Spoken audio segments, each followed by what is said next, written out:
Continuamos hoy nuestro estudio de la Epístola a los Hebreos y estamos en el capítulo 6. En nuestro programa anterior vimos que se nos presentaba una señal de peligro. Esa señal de peligro se llamaba tardos para oír, allá en el capítulo 5, versículo 11. Ahora, el escritor está aquí dirigiéndose a los creyentes hebreos que pueden apreciar que ya se acerca la persecución. Esta gente quiere regresar otra vez al judaísmo y volver a colocar el fundamento. Amigo oyente, hablamos hoy del hecho de que esta gente era como bebés en Cristo. Eso era todo lo que ellos eran. Y se nos dice que debemos crecer en la gracia y el conocimiento de Cristo. El crecer en la gracia significa el crecer en conocimiento, en el conocimiento de la palabra de Dios. La forma en que uno puede saber más en cuanto a Cristo es acercándose a Él por medio de su palabra. Esta gente estaba en peligro de abandonar eso y regresar otra vez al judaísmo. Y él menciona aquí este asunto del judaísmo como cosa de niños, lo que en realidad tiene que ver con los ritos. Todo lo que él menciona aquí es algo que tiene que ver con las cosas que son para la niñez. Vamos adelante, dice el escritor en el versículo 1 de este capítulo 6, a la perfección, o sea, crezcamos, avancemos. Y como dice este versículo 1, no echando otra vez el fundamento del arrepentimiento de obras muertas. Se están apartando ahora del arrepentimiento. Las obras mencionadas aquí son las obras de la ley. Es el tratar continuamente de cumplir con la ley y luego quebrantarla y luego arrepentirse, y todo eso es cuestión de niños. Luego al final del versículo 1 dice, de la fe en Dios. El Antiguo Testamento enseñaba eso. Solo decir que uno cree en Dios no significa que uno ha avanzado mucho, amigo oyente. Luego en el versículo 2 dice, de la doctrina de bautismos. Eso no tiene nada que ver con el bautismo del Nuevo Testamento. Es el lavado del Antiguo Testamento y había muchos de estos. Esta gente quería comenzar ahora al retorno de estas prácticas. Y todas estas cosas eran nada más que sombras. Eran solamente pequeños cuadros. Eran nada más que los negativos, digamos, y luego hay que revelar las fotos espirituales, por así decirlo. Todo habla de Cristo. Y ellos estaban apartándose de la realidad. Luego, prosiguiendo con este versículo 2, dice, de la imposición de manos. Y eso tenía lugar en el gran día de la expiación, cuando el sumo sacerdote ponía sus manos sobre la ofrenda. Y él lo hacía allí por cada pecado individual. Él colocaba sus manos sobre una ofrenda. Y mucho de esto continúa sucediendo en el día de hoy, la imposición de manos. Luego, en la tercera parte de este versículo 2, tenemos de la resurrección de los muertos. Ellos creían en la resurrección de los muertos. Pero ahora vamos a la resurrección de Cristo, el Cristo viviente. Dice luego, y del juicio eterno. Ellos creían en eso. El Antiguo Testamento enseña esto. Pero ahora crezcamos, apartémonos, avancemos. Y el versículo 3 de este capítulo 6 de la Epístola a los Hebreos nos dice, y esto haremos si Dios en verdad lo permite. Llegamos ahora a un pasaje que ha causado, según opinamos, una gran cantidad de dificultades como ninguna otra parte de las Sagradas Escrituras. Hay quienes lo consideran como el pasaje más difícil de interpretar. Vamos a leer esta sección ahora. Escucha atentamente esto que leemos de los versículos 4 hasta el 9 de este capítulo 6 de la Epístola a los Hebreos. Porque es imposible que los que una vez fueron iluminados y gustaron del don celestial, y fueron hechos partícipes del Espíritu Santo, y asimismo gustaron de la buena palabra de Dios y los poderes del siglo venidero, y recayeron, sean otra vez renovados para arrepentimiento, crucificando de nuevo para sí mismos al Hijo de Dios y exponiéndole a vituperio. Porque la tierra que bebe la lluvia que muchas veces cae sobre ella, y produce hierba provechosa a aquellos por los cuales es labrada, recibe bendición de Dios. Pero la que produce espinos y abrojos es reprobada, está próxima a ser maldecida, y su fin es el ser quemada. Pero en cuanto a vosotros, oh amados, estamos persuadidos de cosas mejores y que pertenecen a la salvación, aunque hablamos así. Dejamos nuestra lectura aquí y decimos que este versículo 9 es la clave de este pasaje. Pero necesitamos todo el contexto para comprender mejor el pasaje. Leamos nuevamente el versículo 9. Pero en cuanto a vosotros, oh amados, estamos persuadidos de cosas mejores y que pertenecen a la salvación, aunque hablamos así. Queremos dedicar algún tiempo a este pasaje de las Sagradas Escrituras. Repetimos que este es uno de los pasajes más difíciles en toda la Biblia para tratar por parte de cualquier intérprete, cualquiera sea su posición teológica. El doctor R. W. Dale, quien era uno de los grandes cerebros, por así decirlo, del campo de los eruditos conservadores primitivos, escribió lo siguiente, escuche usted. No sé por qué este pasaje ha hecho temblar el corazón de muchos buenos hombres. Se levanta en el Nuevo Testamento con una lóbrega grandeza. Es portentoso, terrible. Sublime como el monte Sinaí cuando el Señor descendió sobre él en fuego y cuando él estaba rodeado de amenazantes nubes tormentosas, con truenos y relámpagos, y voces extraterrenas decían que él estaba allí. Hasta aquí la cita del doctor Dale. Cada persona que es reverente se ha acercado a este pasaje en particular de las Escrituras con un temor reverencial, y cada persona sincera ha llegado a este pasaje con un sentimiento de insuficiencia. Y es así, por cierto, como nos estamos acercando nosotros a este pasaje en este instante. Al entrar al corazón mismo del estudio de estos versículos, nos enfrentamos inmediatamente con el hecho sorprendente de que algunos expositores y comentaristas, por lo general, evitaban hablar de este capítulo. Una persona a la cual admiramos mucho, el doctor G. Campbell Morgan, el príncipe de los expositores, ha dejado completamente de lado esto en su libro sobre Hebreos. Cuando lleguemos a observar la interpretación disponible y hagamos un resumen, vamos a poder comprender muy bien por qué los hombres han elegido mantenerse lejos de esta escena de confusión, porque uno puede sacar muchas interpretaciones de aquí. Nos sentimos pues de esa manera en el día de hoy, y lo decimos a favor de una búsqueda honesta, después del evidente significado de estos versículos, y que debemos examinar algunas interpretaciones. La primera interpretación que deseamos presentar es para nosotros la que nos deja más insatisfechos. Encontramos en esa enseñanza que se sugiere que los creyentes mencionados son creyentes que han perdido su salvación, es decir, que eran salvos una vez y que ahora han perdido su salvación. Y hay muchas personas que mantienen esa posición y en su gran mayoría son creyentes que han nacido de nuevo ellos mismos. Pero al mantener esta posición, se encuentran en un lugar que es muy incómodo en esa creencia, como se sienten algunas personas que tienen que volar en avión y no les gusta. Hay muchas personas que no están seguras en cuanto a su salvación y no la están disfrutando. Sin embargo, son salvas si ponen su fe y confianza en Cristo como su Salvador. Ahora, no es asunto de tener fe, sino de aquel a quien es dirigida esa fe. Estas personas se encuentran en esa categoría general de la interpretación y se vuelven a este pasaje de las Escrituras más que ningún otro, ya que ellos niegan que nosotros tenemos una salvación segura y no se puede perder, y que el creyente está seguro en Cristo. Ahora deseamos aclarar sin dejar ningún lugar a dudas que creemos tener una salvación segura y que la Escritura nos muestra eso de una manera muy clara. El apóstol Pablo dice en Romanos capítulo 8 versículo 1, Ahora pues, ninguna condenación hay para los que están en Cristo Jesús, los que no andan conforme a la carne, sino conforme al Espíritu. Y luego él amplifica esta gran verdad llevándola a un punto culminante, triunfal, como lo es esta declaración que encontramos en el versículo 33 de este mismo capítulo 8 de la Epístola a los Romanos, donde dice, ¿Quién acusará a los escogidos de Dios? Dios es el que justifica. Es decir, que Él pone el trono de Dios detrás del hombre más débil y más humilde, aquel hombre que ha confiado en Cristo. Y en el día de hoy no hay ninguna inteligencia creada en el universo de Dios que pueda acusar a alguno de estos quienes han sido justificados a través de la fe en la sangre de Cristo.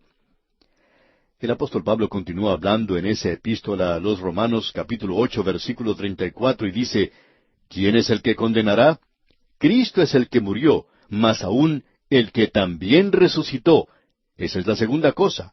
El que además está a la diestra de Dios. Eso es lo tercero. Y lo cuarto es el que también intercede por nosotros. Digiere esas palabras, amigo oyente. Aquí tenemos una gran base o un gran fundamento de seguridad.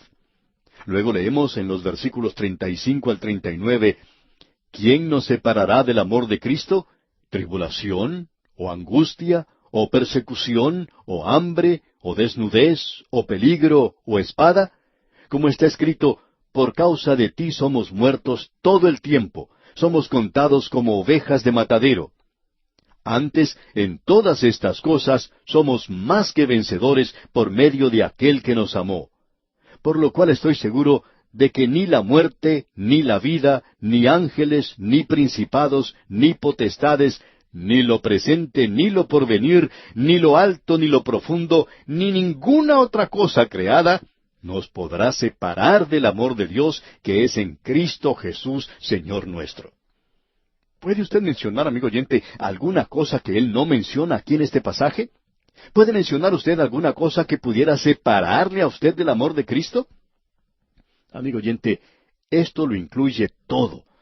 Aquí tenemos una garantía que nada nos puede separar del amor de Dios, nada de lo visto, nada de las cosas que no se ven, nada de lo que es natural, nada de lo que es sobrenatural, nos puede separar del amor de Cristo. El Señor Jesucristo hace una declaración tremenda en cuanto a nuestra seguridad absoluta. Escúchele a Él y confíe en Él, crea en Él. Porque la palabra de Dios es viva y eficaz. Cree en Él, amigo oyente. Y Él dice, mis ovejas oyen mi voz, y yo las conozco, y me siguen, y yo les doy vida eterna. ¿Escuchó usted? ¿Qué clase de vida? Vida eterna, amigo oyente. Si usted la perdiera, entonces no sería algo eterno. Sería otra clase de vida, pero no sería eterna. Y luego dice, y no perecerán jamás, ni nadie las arrebatará de mi mano. Mi Padre que me las dio es mayor que todos, y nadie, escuche usted, nadie las puede arrebatar de la mano de mi Padre. Por tanto, no es su habilidad para mantenerse asido de Él, sino la habilidad de Él para sostenerlo a usted. Él dice aquí con la infinidad y la autoridad total de la deidad que Él puede sostenernos, puede cuidarnos, y que aquellos que confíen en Él no perecerán jamás. La pregunta, amigo oyente, es, ¿ha depositado usted su confianza en un Dios que es todopoderoso o en un Dios que puede sufrir la derrota? Los pasajes de las Escrituras que hemos mencionado en Romanos y Juan nos indican con abundante claridad que una vez que la persona haya nacido de nuevo dentro de la familia de Dios, no puede ser perdido otra vez. Una vez que la persona haya llegado a ser hijo de Dios mediante la fe en Cristo, tiene vida eterna. Si usted, amigo oyente, ha nacido de nuevo y ha formado parte de la familia de Dios, ha llegado a ser un hijo de Dios a través de la fe en Cristo. Por esta razón no podemos aceptar la interpretación que dice que los creyentes mencionados aquí, en este capítulo 6 de la Epístola a los Hebreos, son creyentes que han perdido su salvación, es decir, que antes fueron salvos y que ahora han perdido su salvación. Ahora existe una segunda interpretación, y tiene algo de mérito. Y estas personas dicen que aquí se presenta un caso hipotético. Hay algunas versiones que dicen, si recayera, y que ese sí es un sí de una posibilidad, es decir, el escritor aquí no dice que eso ocurre, sino que si ocurriera, si fuera posible. Y, amigo oyente, aquellos que mantienen esa posición dicen que ese sería el sí más grande de toda la Biblia. Y tenemos que estar de acuerdo con eso. Si nosotros no hubiéramos aceptado una posición diferente, esta sería la que apoyaríamos. Ahora, la tercera interpretación es que en realidad ese sí no está allí en el griego. Es un participio y debe traducirse como habiendo caído. Por tanto, esta gente tiene otra interpretación, y es que estos son profesantes, que no son creyentes genuinos. Ellos profesan ser creyentes. Bueno, personalmente no podemos aceptar esto. Es un punto de vista, y eruditos como Matthew Henry, F. W. Grant y J. N. Darby sostienen esta línea de pensamiento, así como también el Dr. C. E. Scofield en la Biblia anotada de Scofield. Por cierto que las notas que allí se presentan no son inspiradas. No aceptamos esa interpretación. No creemos que se refiera a aquellos que han sido solamente profesantes. Creemos que son creyentes genuinos. Ahora, la Biblia habla de aquellos que son meros profesantes del cristianismo, apóstatas en la iglesia. Allá en la segunda epístola del apóstol Pedro, capítulo 2, versículo 22, dice el apóstol: Pero les ha acontecido lo del verdadero proverbio: el perro vuelve a su vómito, y la puerca lavada a revolcarse en el cieno. Se cuenta de un cerdo que regresó junto con el hijo pródigo a su hogar, cuando éste se arrepintió de lo que había hecho. Pero al cerdo no le gustó eso allí, porque es un cerdo, y regresó a su chiquero. Y en el día de hoy, amigo oyente, hay algunos que son profesantes, pero no creemos que se está hablando de ellos aquí. Según nuestro punto de vista, el lenguaje utilizado aquí es demasiado fuerte. Creemos que lo que el escritor de la epístola a los Hebreos está diciendo es que estos creyentes deberían ya ser maestros, pero necesitaban tomar la leche porque aún eran niños. Pero uno no le da esta leche a una persona que no ha sido salva. Una persona que no ha sido salva no necesita de la leche. Lo que necesita es vida. Necesita nacer de nuevo. Esa persona está muerta en delitos y pecados. Cuando nace de nuevo, entonces un poquito de leche le ayudará. Creemos que aquí estamos hablando en cuanto a aquellos que son niños. Él los llama, por tanto, y les urge a que sigan adelante. Notemos pues aquí lo que nos dice el versículo 4 de este capítulo 6 de la epístola a los Hebreos. Porque es imposible que los que una vez fueron iluminados y gustaron del don celestial y fueron hechos partícipes del Espíritu Santo. El lenguaje aquí utilizado nos indica claramente que se refiere a aquellos que han nacido de nuevo. Hay algunos que toman la posición donde dicen que las personas de las cuales se habla aquí son solamente gente judía. Por ejemplo, si ellos fueron una vez iluminados y gustaron y recayeron, sería imposible renovarlos. Que esto se refería a aquellos que estaban viviendo en la época del templo, cuando éste aún estaba allí. Pero no podemos aceptar esto. Luego hay aún otro grupo. Ellos le dan énfasis a la palabra imposible. Ellos dicen que es imposible que ellos sean renovados. Puede que sea imposible para el hombre, pero no es imposible para Dios. Porque después de todo, Él dice, más fácil es pasar un camello por el ojo de una aguja que entrar un rico en el reino de Dios. No podemos entrar por nosotros mismos. Tenemos necesidad de alguien como nuestro Salvador, nuestro Redentor. Así es que esa es otra interpretación, y nuevamente debemos decir que no la podemos aceptar. Tenemos varias interpretaciones de este pasaje. Hay otras que, por supuesto, no hemos mencionado, pero hay una que ha sido una verdadera bendición para el corazón. Esperamos que usted nos siga atentamente. No vamos a poder desarrollarla toda hoy, pero vamos a comenzar y concluiremos, Dios mediante, en nuestro próximo estudio, porque estamos dedicando bastante tiempo a esto, ya que es muy importante. Permítanos compartir aquí la interpretación presentada por el Dr. J. B. Ravel, pastor de una iglesia en Victoria, Columbia Británica, en Canadá. Deseamos presentar aquí lo que él ha dicho y no queremos estar robando el material de otras personas. Por tanto, reconocemos que él fue quien lo dijo. Debemos decir que hemos agregado algo a esto en base a nuestro propio entendimiento y así hemos desarrollado lo dicho por el Dr. Ravel. En primer lugar, deseamos destacar el hecho de que aquí no estamos discutiendo el asunto de la salvación en este pasaje. Aquí estamos hablando en cuanto a gente que ha sido salva. Creemos que son personas salvas. Como hemos mencionado antes, lo que se dice en cuanto a ellos es que una vez fueron iluminados y gustaron del don celestial y fueron hechos partícipes del Espíritu Santo. Y a esta verdad bíblica podemos añadir el versículo 5 que dice, y asimismo gustaron de la buena palabra de Dios y los poderes del siglo venidero. Aquí estamos hablando pues en cuanto a creyentes, y no estamos hablando en cuanto a la salvación. Estamos hablando en cuanto a recompensas.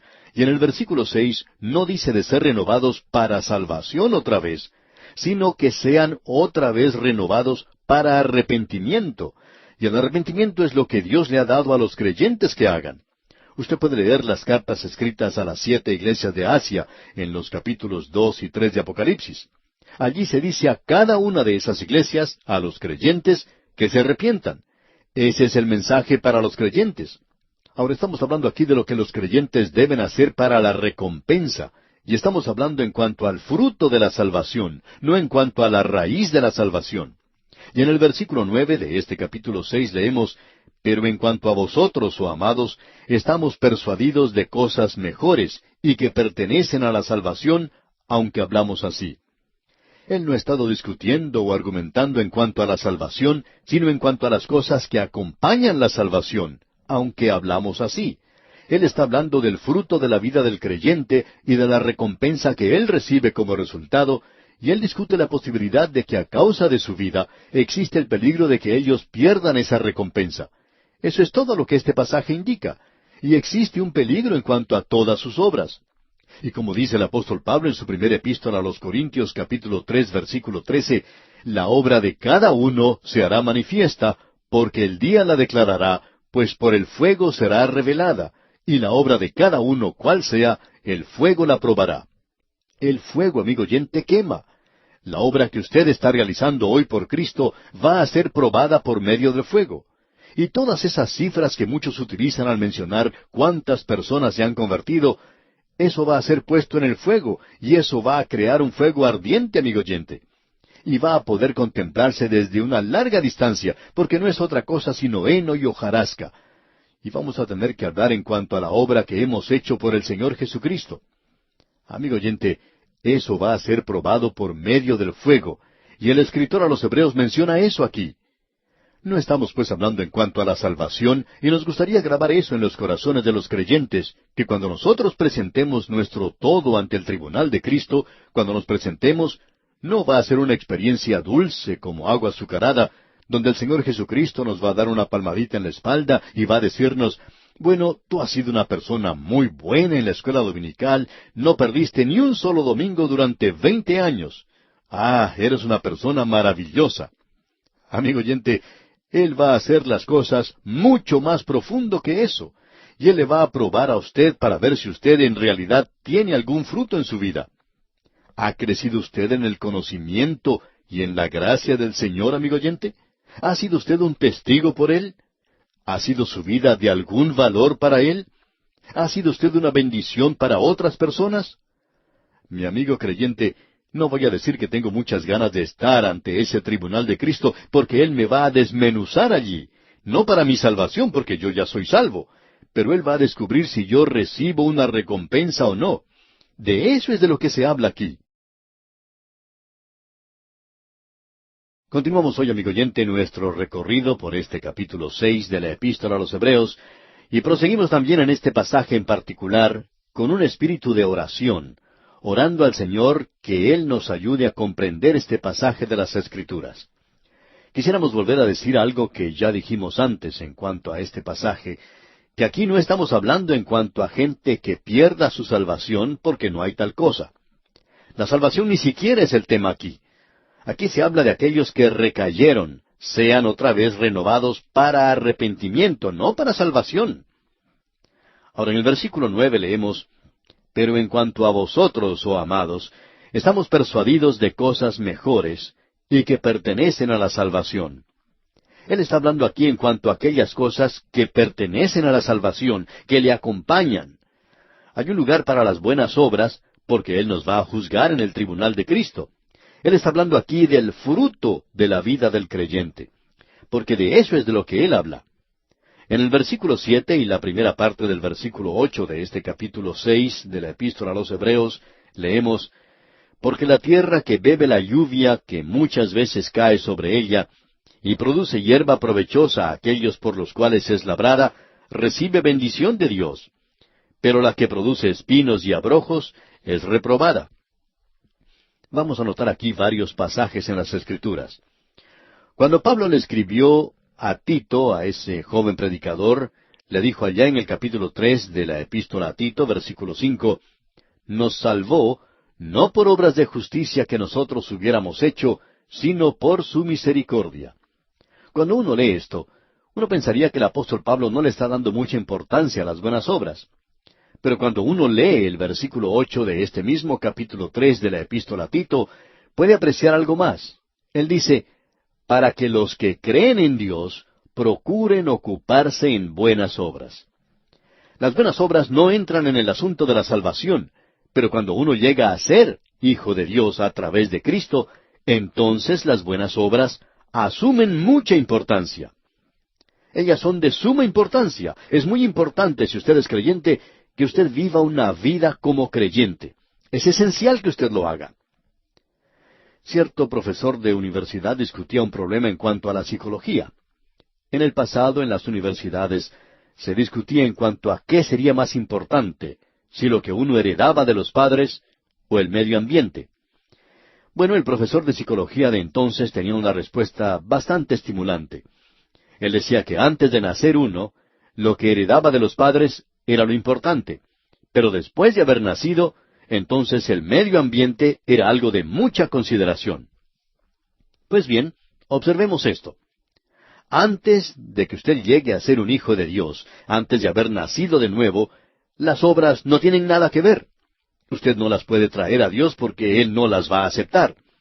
El profeta Isaías en el capítulo 64 de su libro, versículo 6, dice, «Todas nuestras justicias son como trapos de inmundicia». Usted no va a pensar que Dios va a aceptar todas estas cosas sucias, ¿verdad? Él está aceptando a los pecadores, pero Él los acepta basándose en la redención que tenemos en Cristo. Si nosotros le hemos aceptado, si hemos llegado a ser hijos de Dios, entonces hemos nacido de nuevo. El apóstol Pedro lo expresa de la siguiente manera en su primera epístola, capítulo 2, versículo 9. Dice Pedro, «Mas vosotros sois linaje escogido, real sacerdocio, nación santa, pueblo adquirido por Dios, para que anunciéis las virtudes de aquel que os llamó de las tinieblas a su luz admirable». Bueno, si usted ha sido salvo, entonces tiene que demostrar por medio de sus buenas obras ante el mundo que usted ha sido redimido por Dios. El creyente tiene ahora algo que demostrar, y eso es lo que va a ser juzgado en él. Si él continúa como un niño, siendo nada en el mundo, sino alguien que solo causa problemas, que aleja a la gente de Cristo en lugar de hacerlos al llegar a Él, entonces usted puede estar seguro que esa persona no va a recibir ninguna recompensa. Por el contrario, va a avergonzarse ante Él. Ahora, en los versículos 4 al 6 de este capítulo 6 de la Epístola a los Hebreos, leemos, «Porque es imposible que los que una vez fueron iluminados y gustaron del don celestial, y fueron hechos partícipes del Espíritu Santo, y asimismo gustaron de la buena palabra de Dios y los poderes del siglo venidero, y recayeron, sean otra vez renovados para arrepentimiento, crucificando de nuevo para sí mismos al Hijo de Dios y exponiéndole a vituperio». Al leer estos versículos, llegamos al mismo centro de este estudio. Quisiéramos que usted note lo siguiente, «porque es imposible», y recayeron. Esta palabra que tenemos aquí indicando la caída es una palabra interesante. En griego es parapipto. Se utiliza en otros lugares en las Escrituras. Nunca indica apostasía. Simplemente quiere indicar el tropezar y caerse. Sería completamente imposible tratar de sacar el significado apostasía de aquí. Usted podrá notar que la palabra pipto se utiliza en cuanto a nuestro Señor Jesucristo cuando Él fue al jardín de Getsemaní. En el Evangelio según San Mateo, capítulo 26, versículo 39, dice, «Yendo un poco adelante, se postró sobre su rostro, orando». Esa palabra utilizada aquí es esta misma palabra, pipto. Indica simplemente que Él se postró. La palabra también significa tropezar o caer. Pedro cayó, pero él no se perdió. El Señor había dicho a Pedro, «Yo he rogado por ti que tu fe no falte». Pedro cayó, pero él no se perdió. Luego tenemos el ejemplo de Juan Marcos. Él fracasó tan miserablemente en su primer viaje misionero que cuando su tío Bernabé sugirió que él fuera en el segundo viaje, el apóstol Pablo no quiso saber nada de eso, y dijo que nunca lo iba a llevar con él. Este joven había fracasado, y en lo que a mí se refiere, yo ya no quiero tener nada que ver con él, dijo Pablo. Pero gracias a Dios que Dios no era de la misma opinión. Él había tropezado, sí, y recaído. Pero eso no quería decir que Dios ya no tenía nada que ver con él. Y el apóstol Pablo tuvo que cambiar su forma de pensar, porque antes de morir, él escribió allá en su segunda epístola a Timoteo, capítulo 4, versículo 11, diciendo, «Toma a Marcos y tráele contigo, porque, note usted, me es útil para el ministerio». Debemos decir, amigo oyente, que ninguno de estos dos mencionados perdió su salvación, pero sí fracasaron y sufrieron alguna pérdida por eso. Si observamos lo que dice el primer versículo de este capítulo 6 de la Epístola a los Hebreos, podemos ver que Pablo está hablando a la gente aquí en cuanto al arrepentimiento de obras malas o muertas. Usted se puede dar cuenta fácilmente que Pablo está hablando a esta gente en cuanto al arrepentimiento y no a la salvación. Usted recordará que Juan también predicó esto a la gente. ¿Qué fue lo que dijo? Él les dijo que trajeran frutos dignos de arrepentimiento. Él está hablando aquí de aquello que es la evidencia del arrepentimiento. El arrepentimiento hoy no significa el derramar unas cuantas lágrimas. Es el dar una media vuelta completa hacia Jesucristo. Quiere decir, el cambiar la dirección en su vida, en su forma de vivir.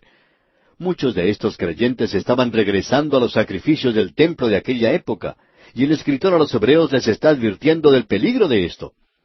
Antes de que Cristo viniera, cada sacrificio era un cuadro de Él, señalando hacia su venida.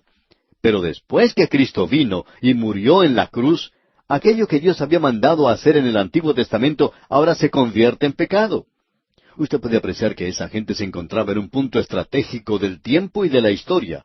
Ellos se encontraban en una época cuando solo unos pocos días antes ellos habían ido al templo a ofrecer los sacrificios, porque Dios les mandaba hacerlo. Pero ahora es algo malo para ellos hacer eso.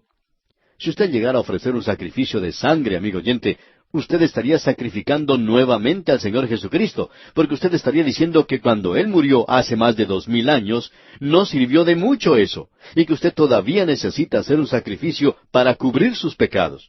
Por tanto, usted no tendría fe en lo que Él hizo, su expiación, su muerte, su redención.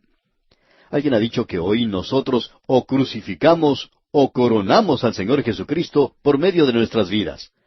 Hoy nosotros o mostramos una vida de fe o una vida por medio de la cual le crucificamos a Él otra vez, especialmente hoy, cuando hablamos en cuanto a regresar bajo el sistema de la ley de Moisés y que tenemos que guardar la ley.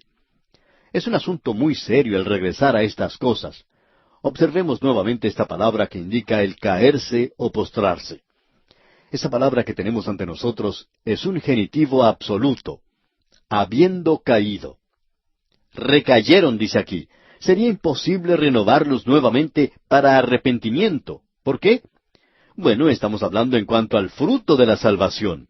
Es algo bastante serio el haber aceptado a Cristo y luego vivir en el pecado para anular aquello que uno hace siendo como un niño, como un bebé que nunca crece, haciendo nada más que aquello que resulte en heno y hojarasca.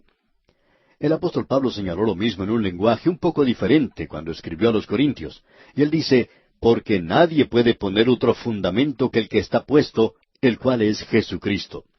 Su salvación es un fundamento, amigo oyente. Usted puede descansar sobre ese fundamento. Y no solo eso, sino que usted va a edificar sobre él. Y el apóstol Pablo dice que si alguno edifica sobre ese fundamento, puede usar 6 clases diferentes de material. El oro, la plata, las piedras preciosas, la madera, el heno, la hojarasca. ¿Con qué está edificando usted hoy, amigo oyente?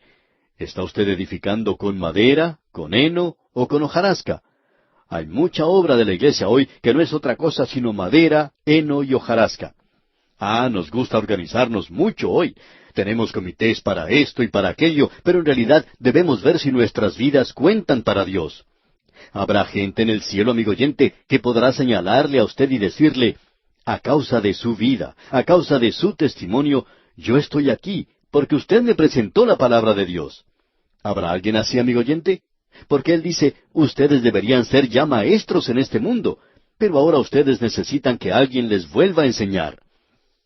Hay personas que nos dicen que por todas partes se están formando clases bíblicas, y en estos lugares se está usando las cintas y los materiales que nosotros tenemos, y se preocupan que puedan saturar al mundo. Pero nosotros nos regocijamos en esto, amigo oyente, y esperamos que así sea. ¿Por qué? Porque ese es el propósito precisamente de todo esto. Sencillamente esparcir la palabra de Dios para que Él nos bendiga, para que nosotros podamos crecer, para así ejercer un ministerio, para esparcir una bendición para las personas. De eso es de lo que el escritor está hablando aquí y que es tan esencial. Existe mucho peligro de que nosotros construyamos con madera, con heno o con hojarasca. De paso, digamos que existe una diferencia entre una pila de heno y un anillo o argolla de diamantes. Usted puede perder un anillo de diamantes en una pila de heno, eso es posible, pero el anillo es tan pequeño. Y tememos que hoy hay muchas personas que están tratando de causar una impresión en los demás. Cierto pastor dijo en una ocasión, me estoy matando con tanto trabajo, Tengo que presentar un informe este año que sea mejor que el del año anterior.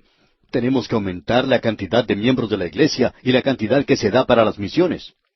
Amigo oyente, debemos decir que usted debe abandonar eso de tratar de edificar con madera, heno y hojarasca. ¿Cuántas personas han sido enseñadas en la palabra de Dios? ¿Cuántas personas han llegado a conocer a Cristo como Salvador? ¿Cuántas personas han sido bendecidas realmente? De eso es de lo que se está hablando aquí. Él dice, existe un peligro de que ustedes edifiquen con madera, heno y hojarasca. Las obras de cada hombre serán probadas por fuego. ¿Y qué es lo que el fuego hace a la madera, al heno y a la hojarasca? Todo eso se quema rápidamente y no queda sino cenizas. De eso es de lo que Él está hablando, de que eso será destruido. De eso es de lo que el Señor Jesucristo habla ya en el capítulo 15 del Evangelio según San Juan, cuando Él dice, yo soy la vid verdadera, vosotros los pámpanos. Ustedes tienen que producir el fruto. ¿Qué clase de fruto? Y Él dice, yo quiero tener una cosecha completa. Luego también presentó en una parábola algo que nos habla muy sinceramente, que la semilla cae en buena tierra. ¿Qué es lo que hace? Produce un 30, un 60, un 100%, y a él le gustaría tener un 100%.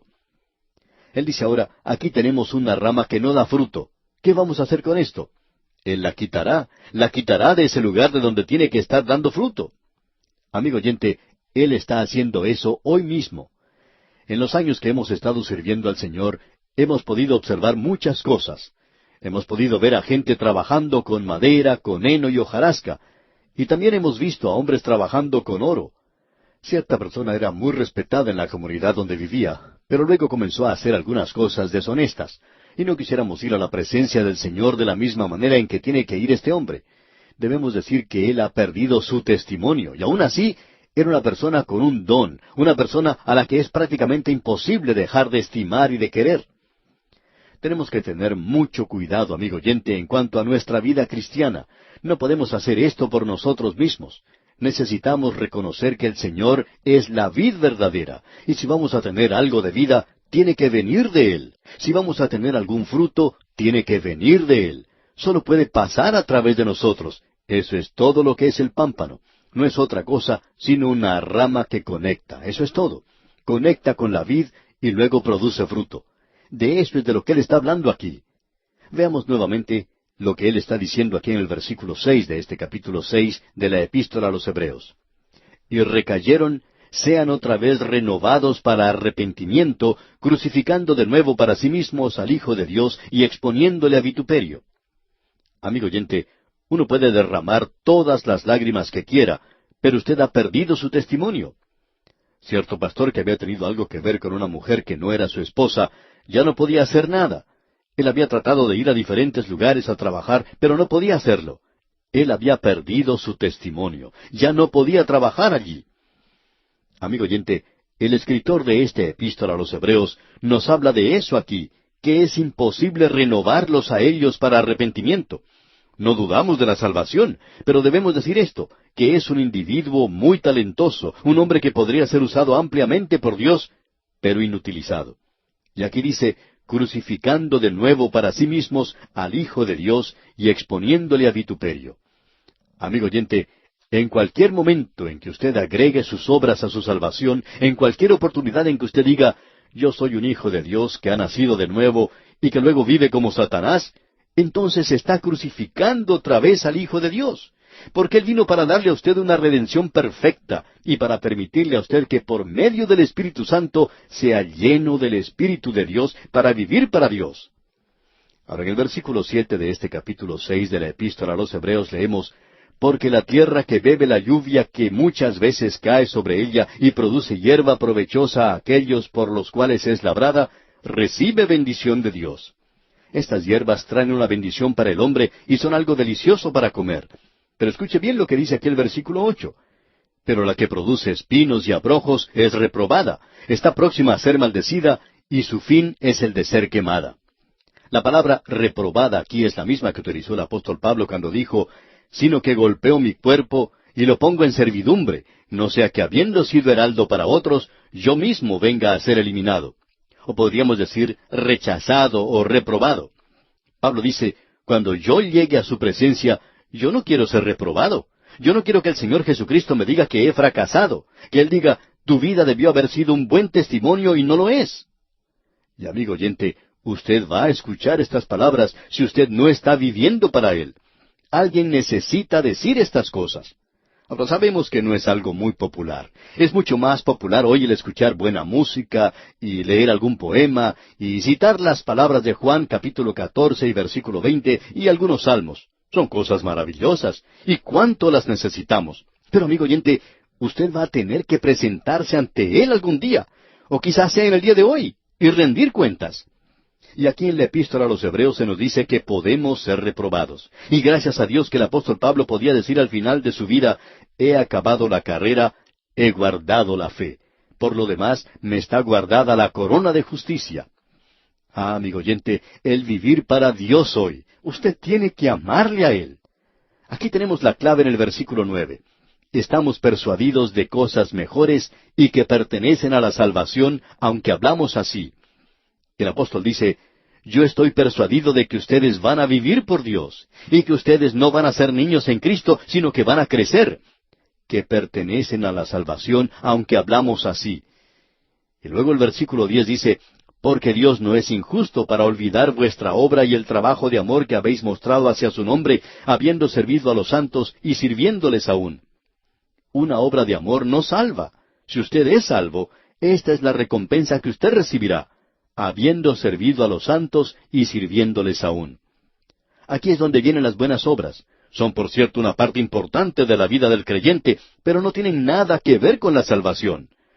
Y en el versículo 11 dice, pero deseamos que cada uno de vosotros muestre la misma solicitud hasta el fin, para plena certeza de la esperanza. ¡Cuán maravilloso es esto, amigo oyente! La obra y el trabajo de amor no es la salvación. Nosotros también necesitamos la seguridad de la esperanza hasta el fin. Y en el versículo 12 dice, a fin de que no os hagáis perezosos, sino imitadores de aquellos que por la fe y la paciencia heredan las promesas. Él está haciendo aquí muchas promesas para nosotros, si nosotros somos fieles a Él. Y en el versículo 13 dice, porque cuando Dios hizo la promesa a Abraham, no pudiendo jurar por otro mayor, juró por sí mismo. Usted sabe que cuando jura, usted jura por algo que es más grande que usted. Y como no hay nada más grande que Dios, entonces Él juró por sí mismo, diciendo aquí en el versículo 14, de cierto te bendeciré con abundancia y te multiplicaré grandemente. Dios le había prometido esto a Abraham. Pero Dios dijo, yo voy a jurar, eso es lo que haré. En el versículo 15 dice, y habiendo esperado con paciencia, alcanzó la promesa. Aquí tenemos algo que es verdaderamente maravilloso. Él esperó con paciencia. ¿Esperó qué? Una nueva seguridad para él vino al haber confiado en Dios. Usted camina con Dios. Usted crece en la gracia y en el conocimiento y la sabiduría de Él, en el conocimiento de la palabra de Dios. Usted tiene un lugar de seguridad, y esa seguridad no puede ser contradicha. Y en el versículo 16 leemos, porque los hombres ciertamente juran por uno mayor que ellos, y para ellos el fin de toda controversia es el juramento para confirmación. Los hombres juran por algo que es mayor que ellos. Dios no juró por la luna, ni por el sol, ni por las estrellas, sino por sí mismo. En los versículos 17 y 18 leemos, por lo cual, queriendo Dios mostrar más abundantemente a los herederos de la promesa la inmutabilidad de su consejo, interpuso juramento, para que por dos cosas inmutables, en las cuales es imposible que Dios mienta, tengamos un fortísimo consuelo los que hemos acudido para asirnos de la esperanza puesta delante de nosotros. ¿Cuáles son las dos cosas inmutables? La muerte de Cristo y la resurrección de Cristo, y su ascensión e intercesión en el cielo por usted y por mí. Él menciona 4 cosas allá en la epístola a los Romanos capítulo 8. Ahora Él las divide aquí en 2 cosas inmutables, la muerte y la resurrección de Cristo. Y ahora, el Cristo viviente se encuentra a la diestra de Dios. Eso habla de su ascensión e intercesión. En los últimos 2 versículos, 19 y 20 de este capítulo 6, leemos, la cual tenemos como segura y firme ancla del alma y que penetra hasta dentro del velo, donde Jesús entró por nosotros como precursor, hecho sumo sacerdote para siempre, según el orden de Melquisedec. Aarón nunca fue un precursor, pero Jesucristo lo fue. Él ha ido adelante. Él ha sido constituido un sumo sacerdote para siempre, según el orden de Melquisedec. Ahora Él va a hablar en cuanto a Melquisedec. Y por cierto que Él espera que usted y yo no seamos niños, sino que seamos hijos ya maduros. Y aquí vamos a detenernos por hoy.